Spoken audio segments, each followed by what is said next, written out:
Bonjour tout le monde, nous voici au jour 16. Alors aujourd'hui je te propose une activité sur les euros. Tu en as déjà parlé avec Madame Charlotte la semaine passée, on continue un petit peu.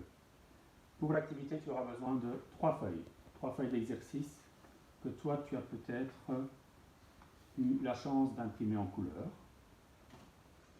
à la maison, ou si elles sont en noir et blanc, ce n'est pas un problème. Tu as besoin aussi du matériel des euros que tu as découpé la semaine passée aussi. Alors, première question, mais je te demande d'observer tout le rangement de mes euros et de réfléchir pourquoi j'ai rangé comme ça. Pourquoi j'ai mis une feuille verte? Pourquoi j'ai fait des paquets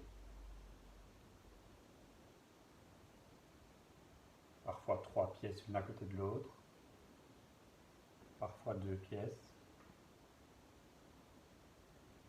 Ok, je reprends. Ici, sur la feuille verte, ce sont toutes les pièces. Quand on parle en cent. Alors parfois il est écrit sur la pièce eurocent, mais on ne dit jamais c'est une pièce de 20 eurocents, on dit toujours une pièce de 20 cents.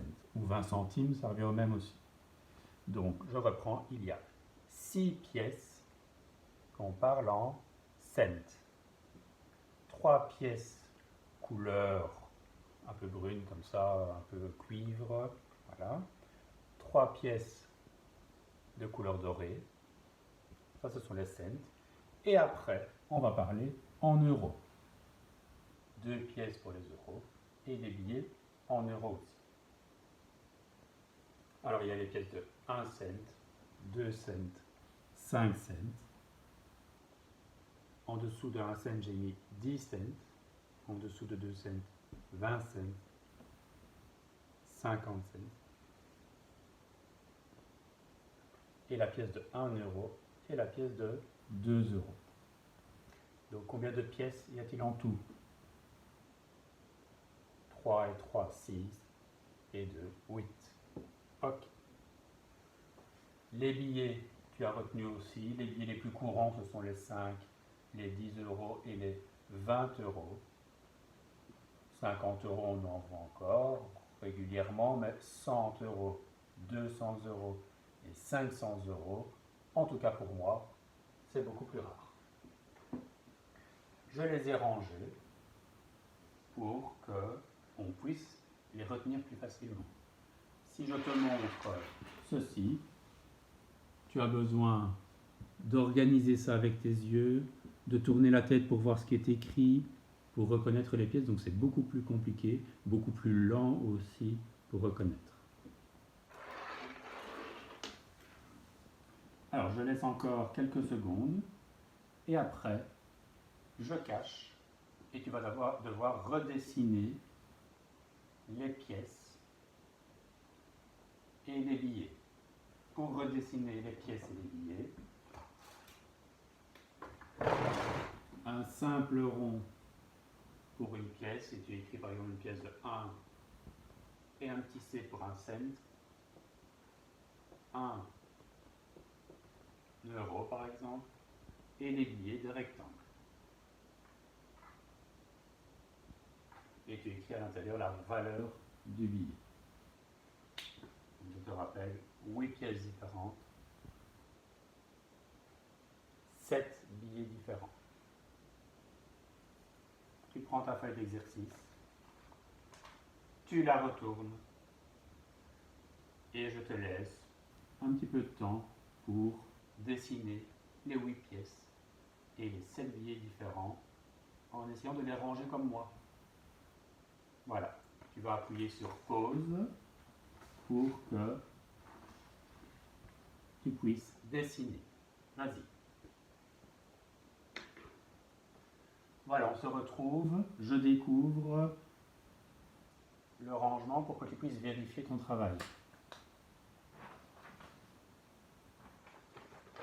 As-tu dessiné les 8 pièces? 1 cent, 2 cents, 5 cents, 10 cents, 20 cents, 50 cents, 1 euro, 2 euros. et les billets.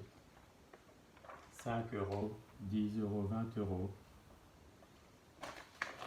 50 €, 100 €, 200 € et 500 €. En avant pour les exercices. Premier exercice, je te demande de colorier en jaune, si tu ne comprends, pardon, je reprends. On lit bien la consigne. L'exercice est de barrer les pièces et les billets qui n'existent pas. Dans les représentations ici, tu barres les pièces et les billets que tu n'as pas dessinés au verso de ta feuille. Tu appuies sur pause et tu barres ce qui n'existe pas.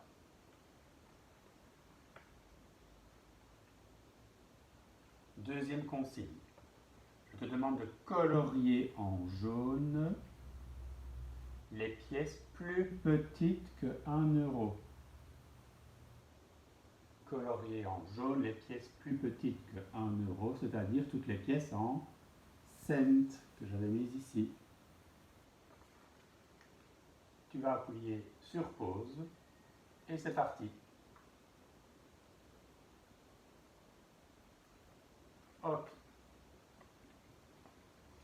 Exercice suivant.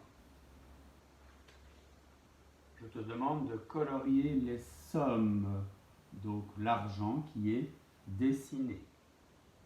Donc si je te montre cette pièce-ci,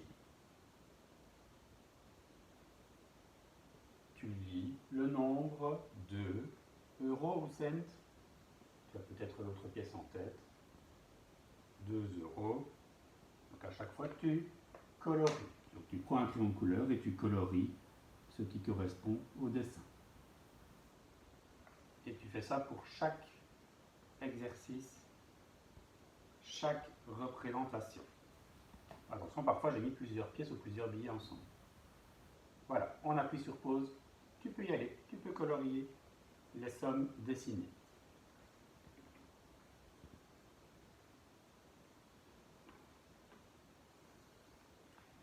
Exercice suivant. Je te demande d'écrire la somme qui est représentée. Donc on a ici dessiné 3 billets. Tu écris combien ça vaut. Exemple, je prends dans ma réserve 3 billets. Moi, j'aime bien les classer du plus grand au plus petit. Je les mets à l'endroit. Comme ça, mes yeux les reconnaissent plus vite. Et combien y a-t-il dans mes mains?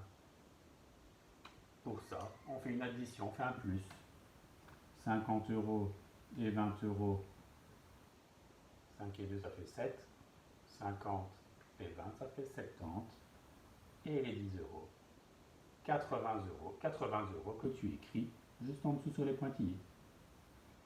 À toi pour les 3 exercices ici. Tu appuies sur pause, c'est parti. Go.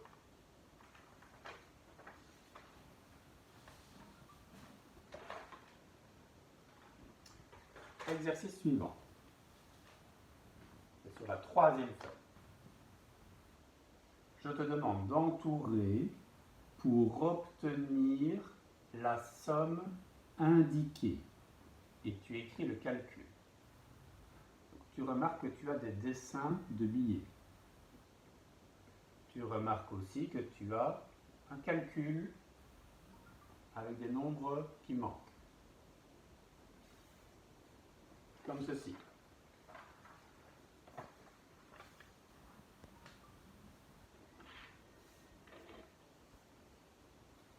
Je prépare les billets. 50 € et 4 billets de 10 € que je place. je te demande, et je range mon autre matériel, pour ne pas m'embrouiller. Je te demande d'écrire les billets dont on a besoin pour arriver à 70 euros. Donc on va avoir besoin, ici tu le vois qu'on a besoin de 3 billets. Pour arriver à 70 euros, je choisis le billet de 50 euros. Avec 10 euros, 60 euros. 70 euros, je m'arrête là. J'entoure ce dont j'ai besoin et j'écris 50 euros plus 10 euros plus 10 euros. Ok? Même chose pour les autres exercices. Je te donne un conseil, commence toujours par prendre les billets les plus grands. Je vais prendre un autre exemple. On va prendre le...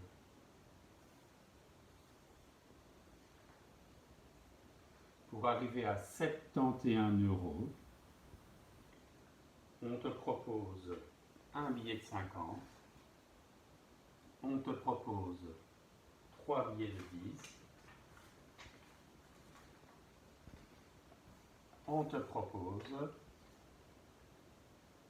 2 pièces de 1.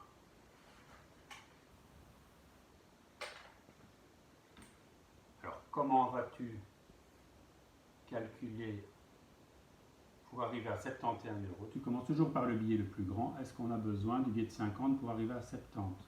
Oui. Avec 10, ça fait 60. Je n'ai pas encore dépassé 70, c'est bon. Avec 10, c'est 70 euros. Je dois arriver à 71. Si je prends mon billet de 10, j'arrive à 80 euros. Je dépasse, donc je ne peux pas le prendre. Et j'ajoute encore une pièce de 1 euro. Ok? Pose-toi toujours la question, si tu prends encore un billet ou une pièce, est-ce que tu ne vas pas dépasser? Voilà, je compte sur toi pour faire ça avec sérieux. Tu peux jouer avec les billets, les utiliser, les prendre devant toi, ou faire directement sur la feuille.